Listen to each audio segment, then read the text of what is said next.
What would you do if you found yourself drawn to someone who's supposed to be your enemy? An unexpected question, isn't it? It's a question that several Israeli women and members of the Qassam brigades found themselves grappling with amidst the latest war on Gaza. From the outside looking in, these relationships seem like an anomaly, a deviation from the norm. After all, in a landscape marked by conflict and division, bonds of affection aren't exactly what one would anticipate. The very notion of such relationships is shocking, to say the least. But it's precisely this shock factor that draws our attention, that makes us pause and reflect. It forces us to look beyond the surface, beyond the labels of friend and foe. It compels us to delve deeper into the intricacies of human relationships.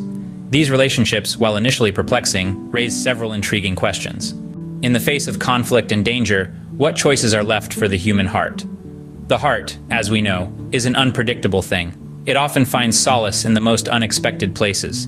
Amid the chaos of war, these unconventional relationships might be a result of a shared yearning for safety and a desire to influence others logically. Stripped of traditional societal structures, the captives may find themselves driven by a severe sense of insecurity. This insecurity might compel them to seek comfort from those they would normally consider adversaries. This isn't to suggest that war breeds love, far from it.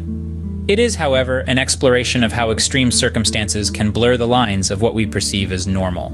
The captives might be reaching out to their captors, not out of affection, but perhaps out of a deep-seated need for connection and safety in a world turned upside down.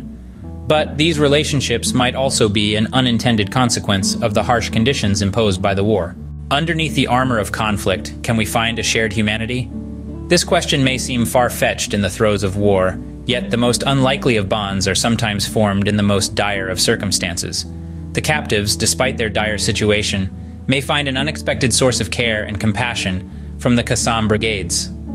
On the flip side, the brigades might also discover a sense of empathy towards their captives, viewing them not as enemies, but as fellow humans deserving of attention and love. However, let's not forget that these instances, while thought-provoking, are rare. They do not represent the relationships among the general populace. The chasms created by religious and political affiliations still run deep, continuing to foster division and conflict.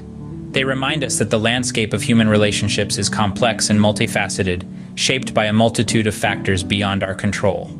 However, these rare instances compel us to reconsider our preconceived notions. In the end, could hardship and conflict open doors to unexpected empathy? As we've explored in this discourse, the most complex of human relationships can emerge from the harshest circumstances.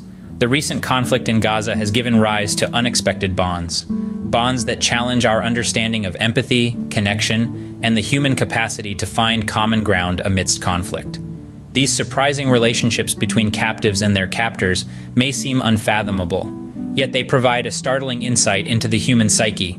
They force us to question the boundaries of our empathy, the depth of our shared need for security, and our capacity to influence others in positive ways, even in the face of adversity.